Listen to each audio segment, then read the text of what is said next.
تو آج ہمارے پاس سوات کی خوبصورت وادی سے ایک بڑا دلچسپ معاملہ ہے۔ جی ایک طرف شاہی خاندان ہے، دوسری طرف صوبائی وزیر کے قریبی رشتہ دار، بالکل۔ اور بیچ میں ایک پرانی روایت یعنی جرگہ۔ یہ معاملہ سنا ہے سوشل میڈیا پر بھی بہت رہا۔ جی ہاں، یہ واقعہ سیدو شریف کا ہے، جی وہ جو تاریخی شاہی محل ہے، بالکل اس کے قریب۔ اچھا۔ تنازع تھا زمین اور ایک مکان کی ملکیت اور مطلب استعمال کے حقوق پر تھا۔ اور معاملہ تھوڑا آپ کہہ لیں گرم تب ہوا جب یہ 25 جولائی 2025 کے آس پاس سوشل میڈیا پر وائرل ہو گیا۔ او اچھا۔ جی، جس کے بعد پھر علاقے کے بزرگوں کو مداخلت کرنا پڑی اور بنیادی طور پر یہ ایک روایتی کونسل یعنی جرگہ کے ذریعے ہی حل ہوا۔ اچھا، تو یہ جرگہ مطلب یہ بزرگوں کی کونسل ہوتی ہے، اس میں کون لوگ تھے اور انہوں نے کام کیسے شروع کیا؟ جی، یہ تنازع اتوار کو حل ہوا۔ جی۔ اور جرگے میں علاقے کی جانی مانی شخصیات تھیں، جیسے ملاکن ڈویژن ٹریڈرز فیڈریشن کے عبدالرحیم خان صاحب، جی۔ ڈاکٹر خالد محمود، حاجی محمد علی، فیاض ظفر، آفرین خان اور خود ارشد علی بھی جو ایک فریق تھے۔ اچھا، وہ خود بھی شامل تھے؟ جی، اور دلچسپ بات یہ ہے کہ سوات میں آج بھی کئی معاملات میں، خاص طور پر زمین اور خاندانی تنازعات میں، جرگہ کو رسمی عدالتوں پر ترجیح دی جاتی ہے۔ صحیح۔ تو کیا دونوں فریق مطلب شاہی خاندان اور ارشد علی وہ آسانی سے مان گئے جرگے کے فیصلے پر، یا پہلے آمادہ کرنا پڑا؟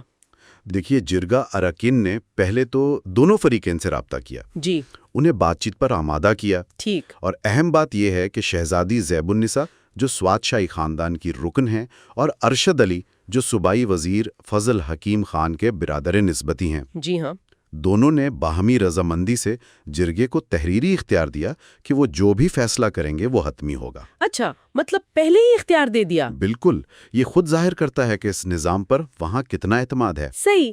اور جرگے نے اپنا کام کیسے کیا؟ کیا طریقہ کار تھا؟ جرگہ کے ایک رکن ہیں عبدالرحیم خان، ان کے مطابق انہوں نے بتایا کہ ہم نے دونوں فریقین کو تفصیل سے سنا، تمام قانونی دستاویزات کا جائزہ لیا اور کئی دن کے غور و خوض کے بعد ایک منصفانہ اور متفقہ فیصلے پر پہنچے۔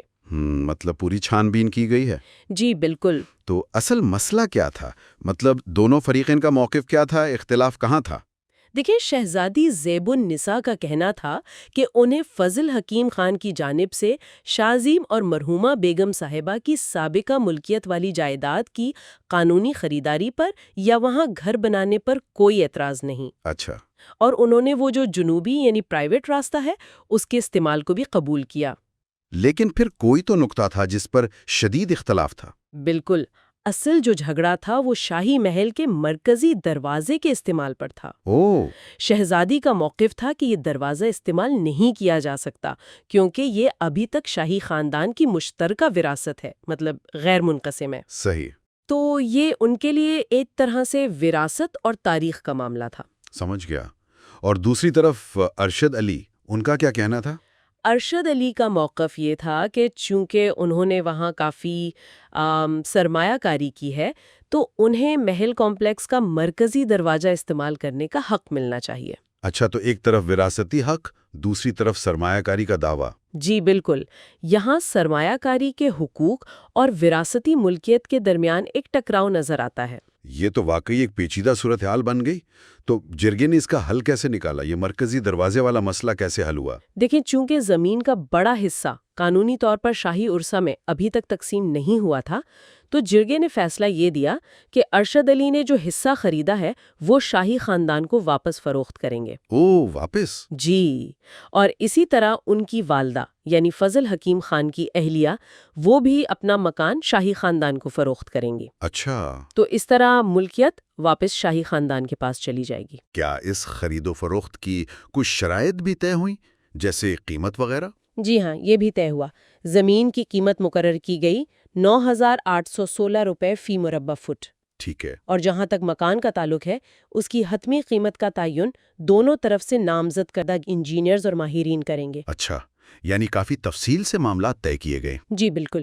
اور جب تک یہ ساری خرید و فروخت اور منتقلی مکمل نہیں ہو جاتی، اس دوران مرکزی دروازے کا کیا ہوگا؟ وہ تو اصل مسئلہ تھا. جی، یہ فیصلے کا ایک اہم نقطہ تھا. جرگے نے کہا کہ جب تک یہ لین دین مکمل نہیں ہو جاتا، صرف دونوں فریقین کے قریبی خاندان کے افراد ہی مرکزی دروازہ استعمال کر سکتے ہیں. صرف قریبی خاندان؟ جی، باقی تمام لوگوں پر پابندی ہوگی.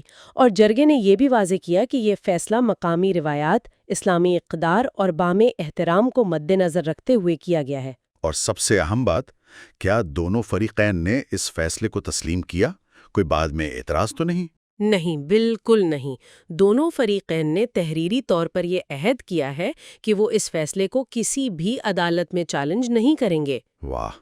یہ بات خود جرگہ نظام پر مقامی کمیونٹی کے اعتماد کو ظاہر کرتی ہے اور اس کی ساخت کو آپ کہہ لیں مضبوط کرتی ہے. تو گویا ایک ممکنہ بڑا تنازع جس میں کافی بااثر لوگ بھی شامل تھے، وہ ایک روایتی طریقے سے بڑے باوقار انداز میں حل ہو گیا. جی، یہ واقعی اس بات کی مثال ہے کہ کیسے پرانے نظام آج بھی کارآمد ہو سکتے ہیں اگر انہیں دانشمندی سے استعمال کیا جائے. یقیناً یہ واقعہ سوات جیسے علاقوں میں جرگے کی اہمیت کو واضح کرتا ہے، لیکن یہ ایک سوال بھی ذہن میں لاتا ہے جس پر غور کرنا چاہیے. کیا سوال؟ کہ کیا جرگہ جیسے روایتی انصاف کے نظام ہر جگہ جدید دور کے پیچیدہ تنازعات کو حل کرنے میں اتنے ہی مؤثر ہو سکتے ہیں، خاص طور پر جب معاملہ طاقتور شخصیات کا ہو یا سنساز ثقافتی ورثے کا ہو؟ ہاں، یہ تو اہم نقطہ ہے. جی، یا پھر ان کی کامیابی مخصوص مقامی حالات، ثقافتی اقدار اور کمیونٹی کی قبولیت پر ہی منحصر ہے؟